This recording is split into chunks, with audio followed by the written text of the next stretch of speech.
So an owner asked me how he should determine which commercial real estate agent to pick to have his listing. I told him the easiest way to know who you should work with and why is to look at their listings. Look at what they currently have on the market. Take a look at what they have off market.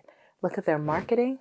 Take a look at what they're doing, how they're doing it, and how they're communicating the value of the assets that they're already representing. That'll give you a deep dive into who they are and how they execute the listing that you may give them. So if you are an owner and you're looking to list with a broker, have you thought about taking a look at what they already have? It'll tell you one thing or another. Do they know what they're doing or when it comes to marketing, or do they absolutely have no clue? So to me, the thing I love about commercial real estate, it changes on a day-to-day basis. But being a person who comes from a marketing background, being someone who comes from a entrepreneurship background, I'm able to marry those two sides of my brain to succeed in what I believe is one of the greatest careers there are out there.